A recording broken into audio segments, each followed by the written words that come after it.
We are live, ladies and gentlemen. It is Hump Day, the 17th of February already, which means we are like 11 months away since the whole COVID fiasco started.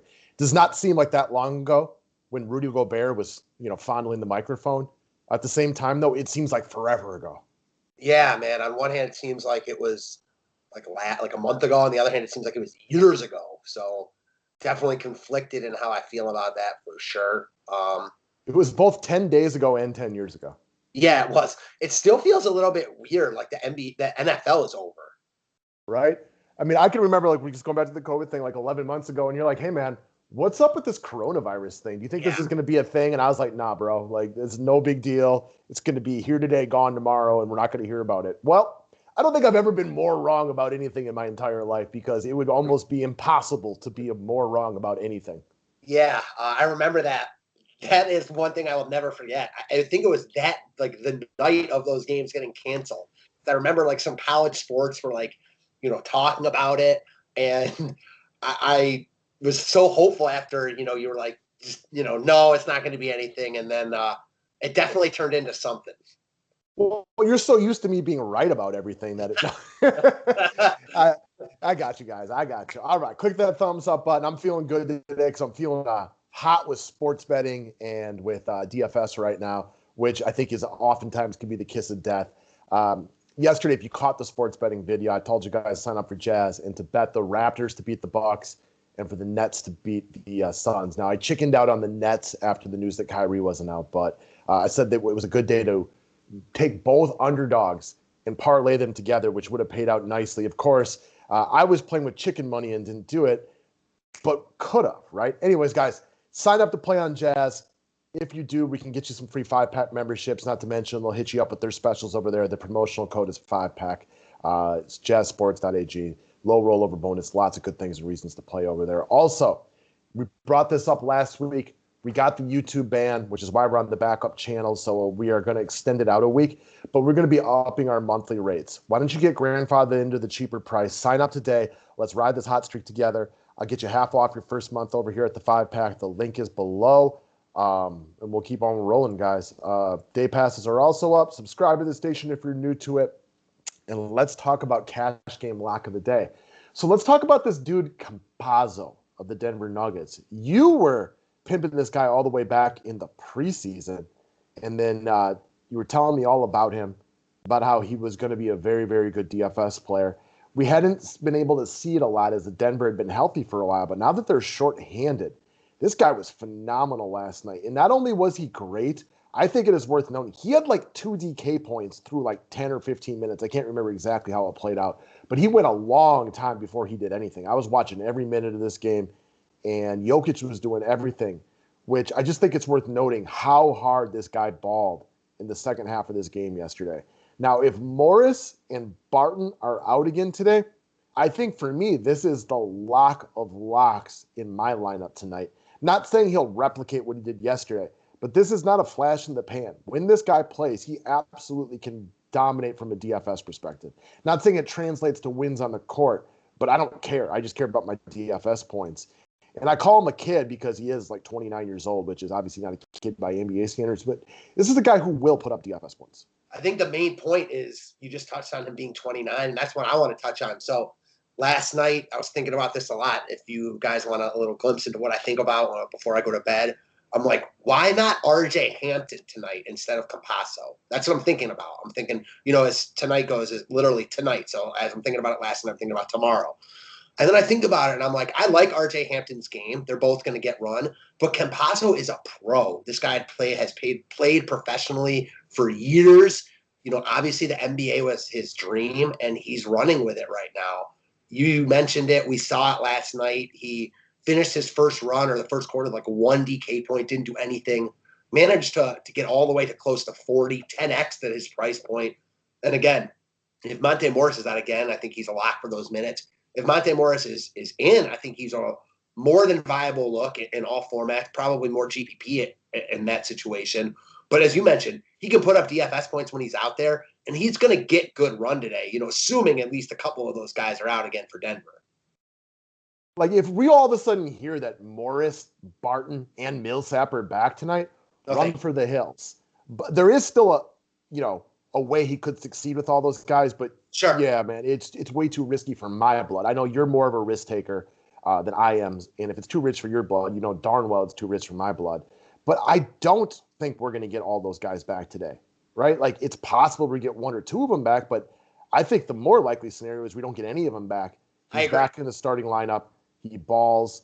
When they ruled Morris out yesterday, so when I did the write-up, I had to write up other guys at the shooting guard position, and then I made sure to go on to Facebook and to go on to Discord and say, guys, my shooting guard of choice now is Campazzo, no question about it. I got a little scared. I told you I had a first quarter bet for like the overall points total, so I watched this one closely, and he wasn't doing anything, and Jokic was flat out doing everything. Like, I never in a million years did I expect him to have the second half that he did.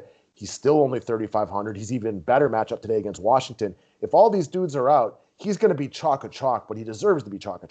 No doubt about it. No doubt about it. So, all right, moving on down the road. Let's talk about another guy that's a mutual favorite of ours today. So, when we decided who we were going to talk about today, our mutual favorite, your GPP guy, and my cash game guy were all three guys that we liked a ton. Quite honestly, I don't know what's not to like about Jimmy Butler today. I hate to break things down simplistically, but see the game log, see the game log, see the game log, see the game log. Miami is desperate for wins right now, and Golden State is a top-tier matchup. Since they have gone back to the death lineup with Draymond at the 5 because they were forced to, they are moving really, really fast. And I think the key thing here is we both expect this one to be a competitive game. Expect it to be very competitive. Miami needs wins right now. Butler is balling in any close game. His assist numbers are crazy high with no Dragic on the floor. His price is a little bit up, but it deserves to be. I mean, he's smashing it in, like I said, every close game. This game's like a pick'em game, expected to be really close. And yeah, Butler's just a rock solid look here. I like him a lot. I know you like him a lot. I can't see a format in which he's not a really strong play. Yeah, I don't know. I didn't even look at what his projected ownership is on the day, but this is one of those ones I don't care about. I don't care if he's 99 or 1% owned. If a guy's a good play, he's a good play because there are positives and benefits on the big slates like this to guys being popular and unpopular, right? Like, if they're popular and they're only mediocre, okay, fine. Like, it's just a free square. I'll go be different than my other ones. If they're unpopular and they ball, Robert Williams over JaMychal Green last night was like an easy way to make money. No doubt about it. So, I don't know. There's good reasons and bad reasons. I don't care what his ownership is. I just think he's a good play. For sure. Speaking of which, guys I think are good plays, and again, this is our mutual favorite, but it was kind of the same thing for the first three guys. There were just three guys that we both liked. You've always been a slightly higher fan of Zion than I was, but a lot of that just comes from the fact that you watched him play in college a lot more than I did. And having watched him a lot recently, and one of my favorite things in sports, I forget who we were talking about the other day, but you're seeing it right now with Anthony Edwards too, is when you watch the game slow down for young players. And even though Zion's in his second year, in a lot of ways, he's still a rookie, right? He didn't play a lot of games last season. I'm watching the game really slow down for Zion over the last 10 days, 10 days, 2 weeks or so, or whatever it's been. Ever since he put up, I don't know, it was 39 points in 20 minutes against Houston. It was 10 days ago. I don't remember exactly. He is just playing better, more assertively and more aggressively. As a guy who played Zion on drafters last night, I played him. I didn't play him on DK. I was looking at him, but I got to play him a few times on drafters, so I was watching him very, very closely. He had 0 points in the first 5 minutes last night. No rebounds, no points or anything like that. Or maybe it was 1 rebound. Either way, he didn't score or anything like that. Proceeded to drop 52 DK points in the last 22 minutes of this game. Absolutely balled on Memphis. Now he goes up against Portland that is really, really shallow in the front court. It's like Canner and nobody else. They don't even have Harry Giles right here. I think Zion eats again today. And even though he played last night, he played less than 30 minutes. I really like what I've seen out of him over the last 2 weeks. And he has been scoring the basketball at will recently. Yeah, he has. He's really seems like taking his game to the next level the past few games. And if that continues, he's just too cheap for this spot now. I know that we're not used to seeing massive upside from Zion, but the way he's playing recently in this spot, he easily could get you 50 plus here. And you feel real good that he's going to get you 40 plus no matter what. So he looks good. Again, he's not a guy that's going to get you 65, 70, but he's only 8K. So you don't expect that from anyone who's 8K. A lot to like him. At this price point, he is a cog in the machine type in all formats. Right, yeah. okay, maybe he doesn't get you 60. I think the odds of him getting you 60 are better than they were 2 weeks ago. He really looks like he's starting to feel more comfortable in his skin, taking that role of lead dog. We've been saying for a while now, Brandon Ingram is the best basketball player on this team. And while if I needed a bucket at the end of the game, I'd still rather have it in the hands of Brandon Ingram. But he feels like he's starting to think of himself as the lead dog, and he's just been more assertive, more consistently lately. And there's just nothing that people are able to do to really stop him when he wants to take the ball to the hoop. No doubt about it. And one thing I talked about when we talked about Zion a bunch recently is that anytime Steven Adams would be out, I would love Zion because of the rebound equity. Well, I know Adams left yesterday hurt, and he's questionable today. So we already like Zion a lot anyways. We haven't even talked about that. If Adams is out, man, I can't get enough Zion. Yeah, and I'm not a big trying to chase back the backs. This was a stressless game last night. You know what I mean? Like, there just wasn't a lot to it. He balled late. They were up big throughout the fourth quarter. Like, he played, under 30 minutes. I'm not overly concerned about this one. Also, New Orleans is a team that, like, they, in their heart of hearts, they think they can sneak into the bottom portion of the Western Conference playoffs, right? Like, they need all the wins they can get. And this is it's a winnable game. Portland's probably a little better than they are. Portland's coming in hot and everything like that. But they have to view this one and at home as a winnable game that they're going to, go, guns a-blazing trying to get the dub here. For sure. All right, let's move over to one team, the Indiana Pacers, for both of our long shots of the night. And when we say long shots here, we've been saying this all season long since we switched around the format. Long shot can mean a couple different things. Like, we talked about Bob Williams yesterday, who was phenomenal for us. I didn't think that Bob Williams was going to be a long shot to play well. The more the day went by, the more I liked him. But he was kind of a long shot by ownership standards. I had him in cash games at like 10%, but I liked him. I think it can be said for both of our picks here tonight off of the Indiana Pacers. I don't think McConnell's a long shot to play well, but I do think he's a long shot as far as his current proposed ownership of, under 10% by a good margin. I think when you see the sticker shock of TJ McConnell at 5,600, it is really, really difficult to think, man, how can I pay for this dude, this little white boy at 5,600 and expect success out of him in this situation? Well, look at how he's played over the last couple of weeks. They've been giving him good run. He played like almost 40 minutes the other day. He's got 28 plus DK points in 7 of his last 8 games with over 30 in a bunch of them. We all know Minnesota's a really good spot to try to get DFS points out of. And the other thing about McConnell, maybe he won't change the life of your basketball team, but a lot like Campazzo, like he's a good DFS player. He's a very good passer. He knows how to run an offense. He's gritty. He may not look like much of an NBA player, but the guy puts up DFS points when given the run opportunity. They've shifted Malcolm Brogdon over to a little bit more of like a traditional shooting guard.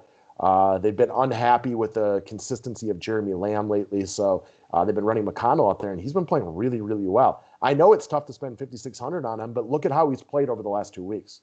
Yeah, coming off a really big win against Atlanta in their last game where McConnell played great down the stretch. I mean, he was a massive reason they won that game, so I see no reason why he's not going to continue to get that run.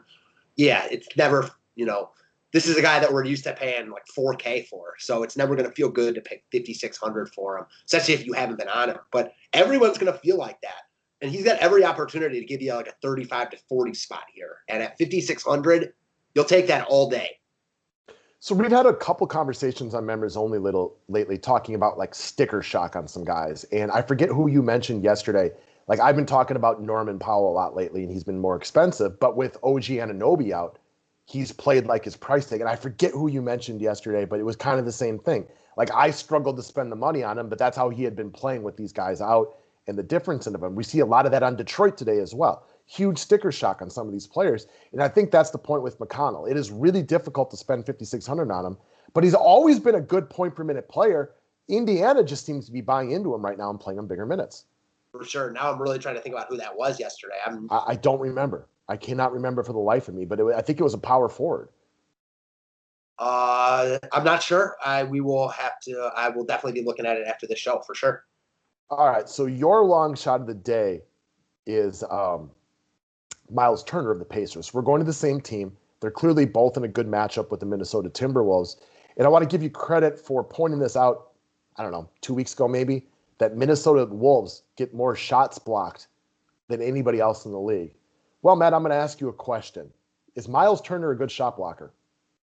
He is the best shot blocker in the league right now, I think. No questions asked. And yeah, man, it was one of those things where it was like a light bulb went off when you pulled him up on the members only video, because we were talking about Sabonis and just randomly had gotten to Turner, and we both were like, we would play Turner over Sabonis. And hell yeah, I would play Turner over Sabonis at their respective price points.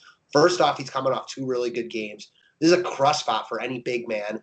You also have the off chance that Karl Anthony Towns might sit tonight, after playing a tough game last night, which would only make me like Turner more. And yeah, this is a true long shot in every sense of the word, except for that we know he's going to get good minutes. I mean, he's a stable part of their rotation. He's not going to get much love at all here. And again, I think his upside in this spot is real.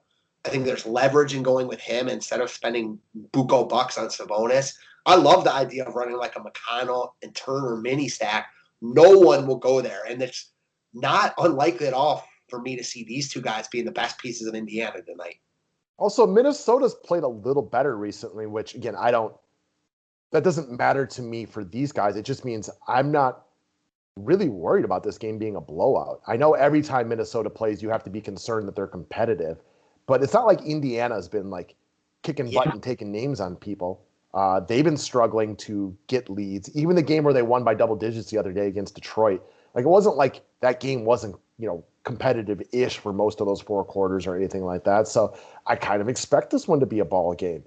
Anthony Edwards has played really well lately, which has been good for Minnesota. In a lot of ways, Minnesota might be better without D'Angelo Russell. I know Cat being back is a big thing for them because he's their best player. But I do kind of expect this to be a competitive 4-quarter game.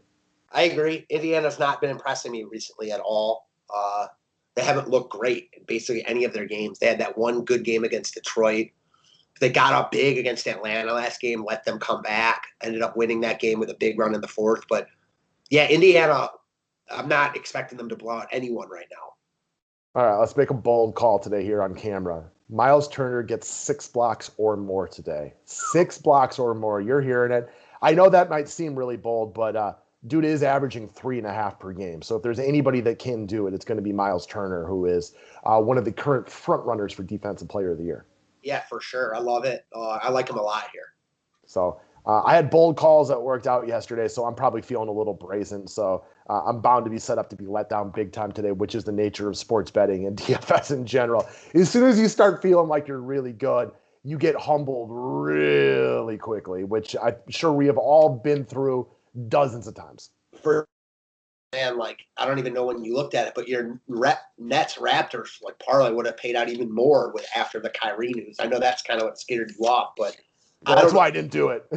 I don't know what the money line moved to, but I know the spread ended up landing at 8. So Phoenix was an 8-point favorite last night. Yeah, I chickened out when Kyrie was out. I just flat out, I'm not like a major risk taker to begin with when it comes to things like that. So I just flat out chickened out. I was happy, though. I waited to bet the Raptors till much later in the day, and that changed a decent amount. Oh, yeah, big time in my favor. So I was glad I held out and waited on that one. I've been really turned off by the Bucks' perimeter defense and in general for years now, but without Drew Holiday, they just leave guys wide open. Fred VanVleet, who I know is a good player, looked like the second coming of Michael Jordan at points last night because they just can't guard anybody without Drew Holiday. Yeah, that sucks. I'm sure the Bucks will turn it around, but it's definitely a sight for sore eyes at the moment. Yeah, they need Drew Holiday. They need that for team defense, and they're just not very good without him. I mean, Kyle Lowry got banged up at the end of the first half, and they still won that game pretty handily. Middleton's been off. They just don't look good, but they need Drew back big time. And Drew, actually, I think they're being very hush-hush about it, but it sounds like he actually has COVID maybe, so it might be a while. Damn. Well, that sucks. Sorry for him. Yeah, and it affects everybody differently. It was one of the reasons, I wasn't really interested in Tatum yesterday. He came out and talked about how he's been – it's been affecting his breathing, and he just hasn't been – no, he still was okay last night, but it makes me wonder what the deal is with him right now. Sure, I'm 100% there. So, all right, guys, that's what we got for today. Best of luck tonight. Thanks, guys.